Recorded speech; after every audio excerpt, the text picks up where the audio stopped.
성경을 가만히 읽어보면 하나님께서는 끊임없이 우리를 부르고 계신다라고 하는 사실을 알 수가 있습니다. 아담과 하와가 범죄를 하고 이제 에덴 동산에서 쫓겨난 이후에도 여전히 하나님께서는 인간을 버리지 않으시고 계속해서 구원의 길로, 생명의 길로 그렇게 불러주셨습니다. 그래서 구약은 그 부르심에 대한 기록이고, 또 신약은 예수 그리스도를 통해서 완성되어진 그런 부르심의 역사입니다. 2주 전에 우리가 누가복음 14장을 통해서 큰 잔치의 비유를 살펴보신 것 기억하시죠? 많은 사람들이 초대를 받았지만 밭을 샀다, 또 소를 샀다고, 장가를 들었다고 핑계를 대면서 그 주인의 초대에 응하지 않았습니다. 그러나 하나님께서는 잔치를 포기하지 않으시고 이제 또 종들을 보내서 다른 사람을 불러다가 잔치를 채우라라고 그렇게 명령을 하셨고, 그렇게 자리를 채우셨습니다. 왜냐하면 이 잔치, 이 천국의 잔치는 반드시 열려야 하기 때문입니다. 오늘 우리가 묵상할 하나님의 부르심은 이제 그보다 훨씬 더 개인적이고 다급합니다. 왜냐하면 이제는 종들을 보내서 사람들을 초대하고 계시는 것이 아니고 주님께서 직접 우리에게 오셔서 우리의 마음의 문을 두드리고 계시기 때문입니다. 이 말씀은 이제 사도 요한이 반모섬에 유배가 되어 있으면서 그곳에서 주님의 계시를 받을 때 주어진 말씀입니다. 주님은 소아시아에 있는 7교회에 대해서 말씀을 하셨는데 그 중에 마지막이 바로 라오디게아 교회였습니다. 그런데 다른 교회에는 칭찬도 하시면서 책망을 하셨는데 이 라오디게아 교회에는 칭찬은 한마디도 없고 오직 책망만 있습니다. 지금 내가 너의 행위를 아노니 네가 차지도 아니하고 뜨겁지도 아니하도다. 네가 차든지 뜨겁든지 하기를 원한다. 내가 이같이 미지근하여 뜨겁지도 아니하고 차지도 아니하니 내 입에서 너를 토하여 버리리라 라고 이렇게 말씀을 하십니다. 그러니까 내가 네가 어떻게 행했는지를 아는데 네가 차지도 않고 뜨겁지도 아니하니 이제 그 미지근한 너를 내가 입에서 뱉어버리겠다 라는 말씀입니다. 왜 이렇게 심한 책망을 하셨을까요? 라오디게아 교회는 이제 역사적으로 보면 무역으로 또 금융업으로 아주 부유한 그런 도시였습니다. 게다가 골로새에서 흘러오는 차가운 물과 또 히에라볼리에서 흘러오는 뜨거운 온천수, 그것을 이제 수로로 끌고 와서 집집마다 공급을 하게 됩니다. 그래서 이 지역은, 라오디게아 교회의 지역은 냉수와 온수를 공급받는 아주 편안한 삶을 사는 그런 지역이었습니다. 요즘으로 말하자면 중앙난방식 아파트 이렇게 생각을 할 수 있을까요? 하지만 이제 그 먼 곳에서부터 이 온천수를 끌고 오다가 보니까 도중에 이 물이 식어버리는 거예요. 그 뜨거운 온천수가 이제 식어서 미지근해져 버리는 겁니다. 여기서 미지근하다라고 하는 이 말이 이제 헬라어로 클리아로스라고 하는 단어를 쓰고 있습니다. 물이 뜨겁지도 차갑지도 않고 애매하게 따뜻한 상태를 가리키는 거죠. 이 비유적으로는 이제 어떤 열정도 없고 그렇다고 싫어하고 거부하지도 않는 어정쩡한 신앙 상태라고 할 수 있습니다. 요즘 우리가 사용하는 정수기, 저 밑에 있는 정수기를 보더라도 물을 세 종류로 이렇게 뽑아 먹을 수가 있죠. 아주 차가운 냉수, 그 다음에 뜨거운 온수, 그리고 미지근한 정수. 어떤 물이 제일 맛없어요? 네? 어떤 물이 제일 맛없어요? 정수? 여기 정수기가 있었으면 큰일 날 뻔했어요. 사실 이 정수에다가 이 눈금을 맞춰놓고서 물을 받으면 시원하지도 않고 뜨겁지도 않고 그냥 마시기는 딱 좋기는 한데 왠지 맹맹하고 불맛도 없고 그 마시고 나도 갈증이 해소되는 것 같지 않은 그런 느낌을 더 많이 받습니다. 그러니까 미지근한 물을 마시게 되면 그냥 오히려 속이 더 답답해지는 듯한 그런 느낌을 받을 때도 있습니다. 바로 주님께서는 이 미지근하다라고 하는 이 말로 라오디게아 교회의 영적 상태를 말해주고 계시는 것입니다. 이건 뭐 믿는 것도 아니고 그렇다고 안 믿는 것도 아닌 열정도 없고 회개도 없는 그냥 미지근한 신앙이라는 것입니다. 뭔가 잘못한 것이 있으면 아이고 하나님 내가 잘못했습니다. 정말 다시는 안 그러겠습니다. 용서해 주십시오 하고 회개하는 것도 없고 이래도 흥 저래도 흥 이런 거죠. 여러분 물이 차갑거나 아니면 뜨거운 것보다 미지근한 물이 우리 몸에 뭐 오히려 어쩌면은 뭐 더 맞다고 차가운 물보다는 더 맞다고 할 수도 있고 뜨거운 물보다도 오히려 더 낫지 않겠습니까? 그럼에도 불구하고 미지근한 물은 세균이 번식하기 딱 좋은 그런 환경을 제공하고 있다는 거예요. 마찬가지로 우리의 신앙이 미지근하게 되면 이것도 아니고 저것도 아니고 그냥 이래도 흥 저래도 흥 하는 그러한 모습을 가지고 있다고 한다면 죄가 들어와서 번식하기 딱 좋은 그런 환경을 제공하게 되는 거예요. 그러면 결국 우리의 신앙이 병들어버리고 말게 되는 것입니다. 뭐 일본에 가면 신이 1억이나 있다잖아요. 1억까지 신이 있다잖아요. 그러니까 가서 예수를 믿으세요. 그럼 예 하고 받아들인대요. 왜? 예수도 자기들이 생각하고 있는 신의 하나라고 여기기 때문에 이거 받아들이고 저거 받아들이고 뭐 온갖 혼합신으로 다 만들어 버리니까 확실한 믿음을 가지고 살지 못하게 되는 것이죠. 그렇다면 라오디게아 교회는 왜 그렇게 됐을까요? 왜 이렇게 미지근한 신앙이 되었을까요? 그것은 바로 돈 때문이었습니다. 17절을 보니까 같이 봅니다. 시작. 내가 말하기를 나는 부자라 부유하여 부족한 것이 없다 하나 내 본고한 것과 가련한 것과 가난한 것과 눈먼 것과 벌거벗은 것을 알지 못하는도다. 가난할 때는 정말 먹을 것을 위해서 기도하지 않습니까? 그런데 이제 배가 부르니까 기도할 이유가 없어진 거예요.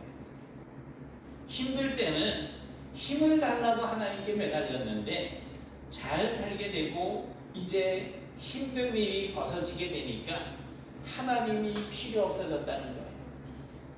여러분 우리가 이 라오디게아 교회와 같은 인생을 살고 있지는 않은지 우리 자신들을 한번 돌아보실 필요가 있습니다. 위기와 고통이 찾아올 때는 하나님을 찾고 부르짖다. 일이 잘 풀리고 건강할 때는 하나님이 필요 없는 것처럼 살고 계시지는 않으십니까? 돈이 있다고 건강하다고 해서 하나님이 필요 없는 사람은 아무도 없습니다. 아무리 돈이 많아도 주님이 없는 인생은 그야말로 벌거벗은 인생입니다. 그러나 아무리 가진 게 많아도 아무리 가진 게 없어도 모든 것의 주인 되시는 주님 한 분을 내가 모시고 사는 인생이 된다면 진짜 부자인 인생을 살게 되는 것입니다. 그런데 놀라운 것은 주님은 그렇게 미지근한 신앙을 가지고 있는 라오디게아 교회를 버리지 않으셨다는 것입니다. 여기에 복음의 소망이 있는 거예요. 하나님께서 우리가 하나님의 은혜에서 벗어나서 내 마음대로 마구 산다고 그냥 확 집어던지고 너 필요 없어 이렇게 하시지 않는다는 거지. 20절에 보니까 볼지어다 내가 문 밖에 서서 두드린다 라고 말씀을 하고 있습니다. 잘 봐. 지금 내가 여기 있어. 너의 마음을 두드리고 있는 사람이 바로 나라니까 주님이 그렇게 말씀하고 있는 거예요. 주님이 어디 다른 곳에 있지 않아요. 전화로 해서 나 지금 미국인데 이게 아니에요. 나 지금 달나라 와 있어. 뭐 이게 아니에요. 바로 내 마음문을 두드리고 서 계신다라는 거예요. 이 말씀은 정말 놀라운 선언입니다. 주님께서 지금 우리의 마음을 두드리고 있고 우리가 마음을 열고 예수님을 맞아들이기를 원하고 계신다라는 거예요. 누가복음 14장의 큰 잔치 비유에서도 이제 종들을 보내서 사람들을 초청했다고 했지 않습니까? 그런데 사람들이 이 픽에 잡힌 게 되고 오지 않았어요. 근데 빈자리들이 많자 이제 가가지고 다른 사람들을 초대해서 이렇게 자리를 채우라고 하십니다. 그러니까 만왕의 왕이신 주님께서 종들을 보내지 않고 지금은 친히 우리에게 오셔서 내 마음문 앞에 서서 문을 두드리고 계시는 거예요. 야! 문 열어! 문 좀 열어줄래? 이거예요. 왜 그렇습니까?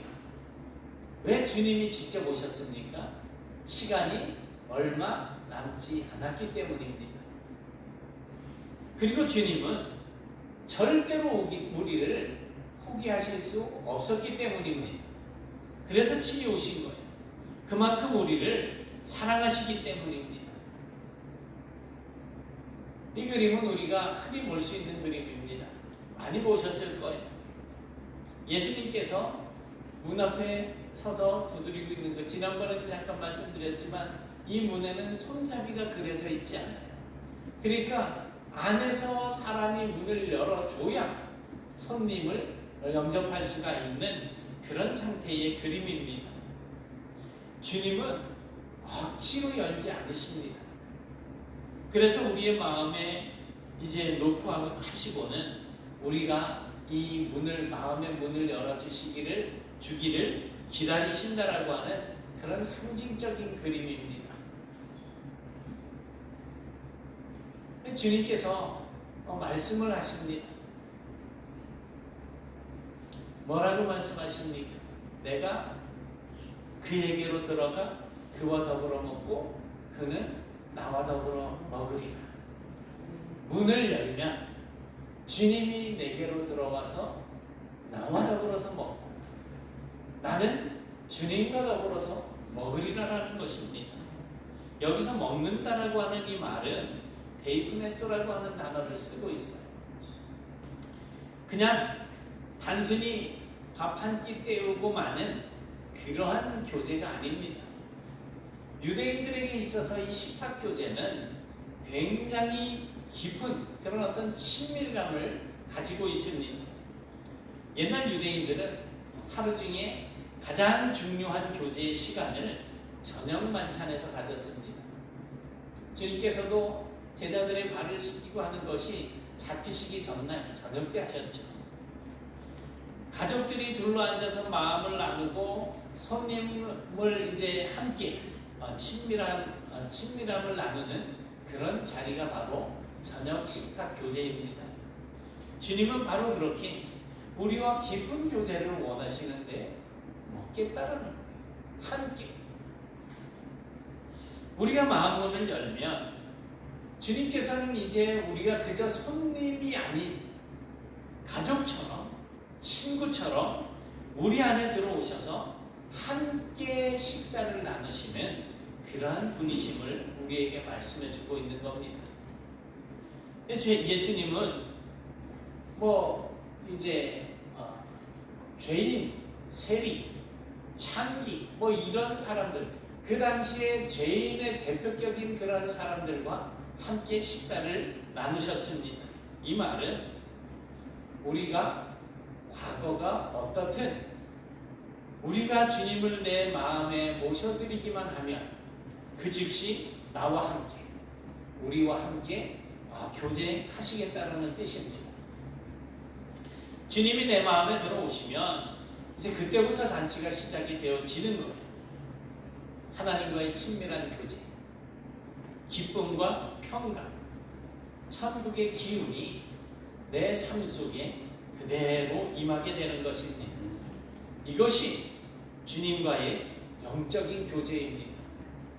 주님과 함께 한다면 우리의 삶 속에는 그야말로 세상이 줄 수 없는 기쁨, 세상에서 얻을 수 없는 평강, 그리고 하나님 나라의 그 능력들이 우리 안에 거하게 되고 우리는 더 능력 있는 삶을 살 수가 있게 되는 것입니다. 라오디게아 교회의 모습이 바로 오늘 우리의 모습일 수 있습니다. 혹시 예전에는 눈물로 기도했는데 지금은 형식적으로 습관적으로 예배만 드리고 있지는 않으십니까? 예전에는 정말 첫사랑의 뜨거움이 있었는데 지금은 너무 무감각해져 있지는 않으십니까? 혹은 내가 세상의 재미와 어떤 세상의 풍요 속에 우리의 눈이 어두워져 있지는 않은지, 오늘 곽영 권사님께 이제 아들 화성이 요새 제천에 있어요. 그러니까 예 있는데요. 지금 콜콜 자고 있어요.